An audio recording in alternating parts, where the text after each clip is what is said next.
What if everything you thought you knew about the birth of the modern world was incomplete? What if the Renaissance, the Protestant Reformation, and the scientific revolution weren't purely European inventions, but rather adaptations of something far older? Today, we're uncovering a forgotten truth. The Islamic Golden Age wasn't just a remarkable period in history, it was the prototype for modernity itself. For centuries, we've been taught that modernity began in Europe. The narrative is clear. The Renaissance sparked intellectual rebirth, the Reformation brought religious freedom, and the scientific revolution gave us rational inquiry. But this story overlooks a crucial chapter.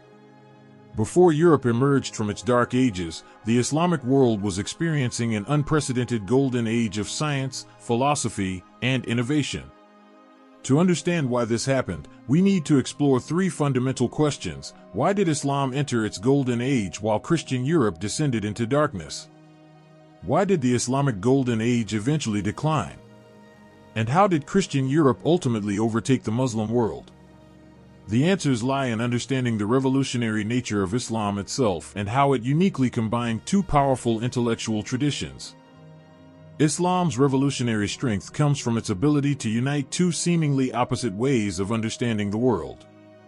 On one side, there's the pagan tradition. Think of the Vikings and their rich mythology. Paganism offered intimacy with the divine. Gods were everywhere, in every tree and stream. Rituals and stories made the supernatural feel tangible and accessible. This created a sense of interconnectedness and meaning that helped people navigate their world with confidence and purpose. On the other side stands monotheism, which brought clarity and simplicity. Instead of juggling countless deities with conflicting demands, monotheism offers one God, one truth, one clear path. This eliminates confusion and provides absolute moral direction. Islam brilliantly synthesizes both traditions. It maintains monotheism's clarity. There is only one God, Allah, but it also makes God intimately present in everyday life. God isn't distant or abstract. He's everywhere, aware of everything, and accessible through faith and practice. This combination gave followers both the clarity of monotheism and the intimate connection of paganism. This synthesis represented a major intellectual revolution. Islam fulfilled the promises found in earlier scriptures while making God tangible and present.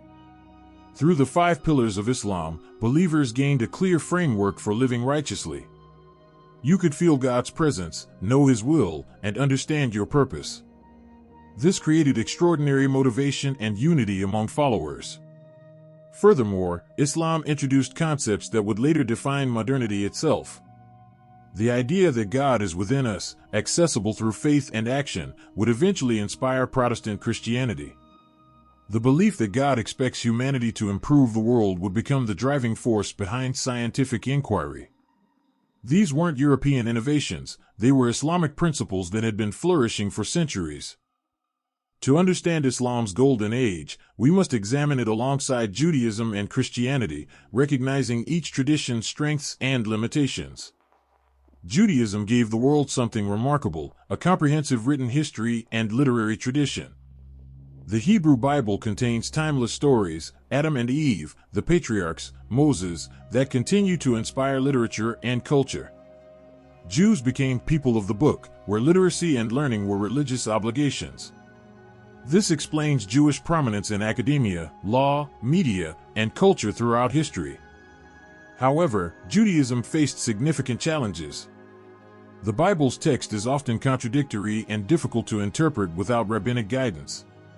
The God of the Hebrew Bible, Yahweh, appears inconsistent and sometimes violent, commanding harsh actions against enemies. Most troubling was the theological paradox. If the Jews were God's chosen people, why did they suffer exile, persecution, and the destruction of their temple?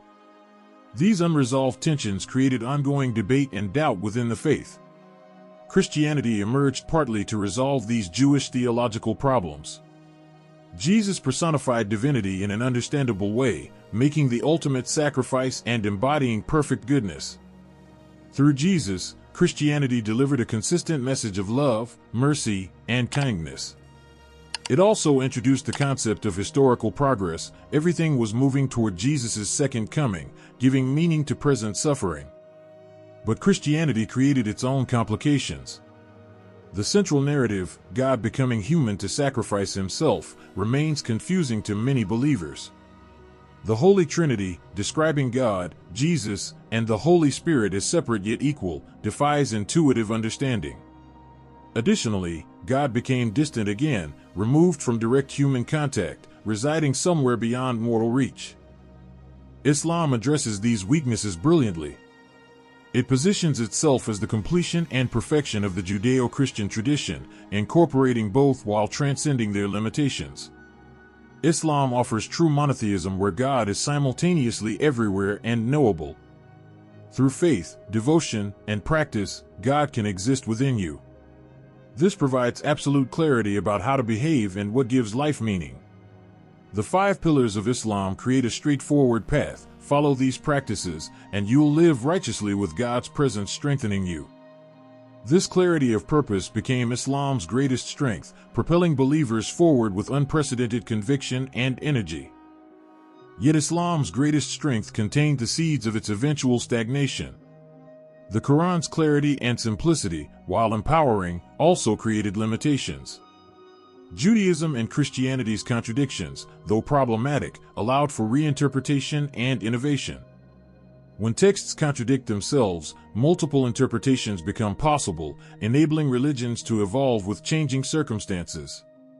Islam's crystal-clear message left less room for radical reinterpretation. The Quran presents itself as eternal, unchanging truth, words that are always and forever correct. While this provided stability and unity, it eventually restricted flexibility. As initial innovations became established doctrine, they calcified into dogma that resisted further evolution. This inflexibility would prove critical as centuries passed and new challenges emerged. The contrast between Christian and Islamic development reveals why their historical trajectories diverged so dramatically. Christianity was shaped by the Roman Empire as a tool of control and consolidation. It needed to unify diverse populations under imperial authority, making it fundamentally about power and orthodoxy. Orthodoxy means correct thinking. The empire decided what was true, and deviation became heresy. This approach limited imagination and innovation, as questioning established doctrine became dangerous. Christianity's philosophical foundation rested on Plato's teachings. Plato described a perfect, eternal realm of ideal forms, while our world was merely a flawed shadow of that perfection. The goal was returning to the eternal through mathematics, geometry, or, in Augustine's Christian adaptation, through faith and avoiding sin. This philosophy encouraged passivity, don't make mistakes, maintain purity, and await heaven. Islam took a fundamentally different approach.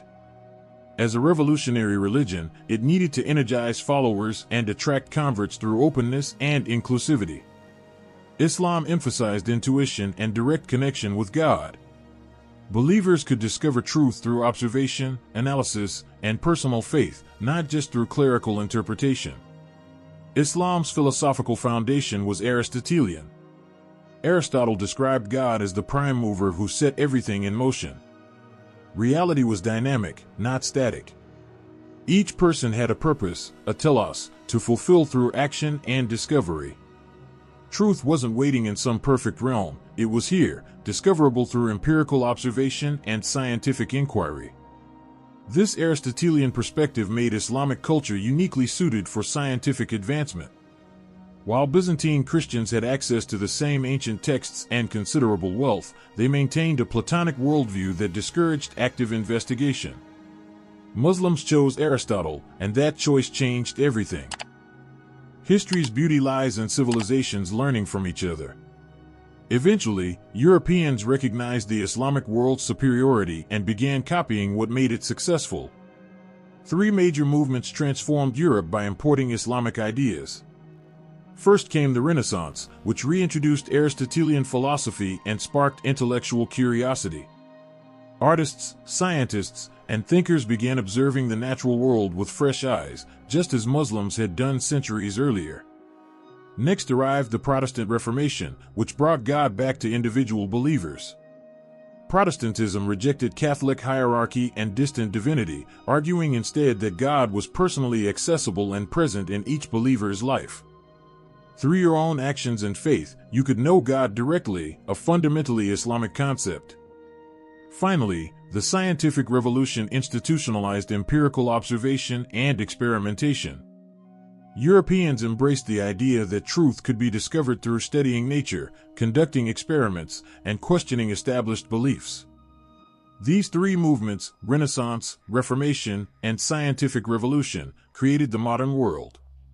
But Europeans added something crucial that Muslims had struggled with. They built institutions specifically designed to destroy dogma through debate, discussion, and analysis.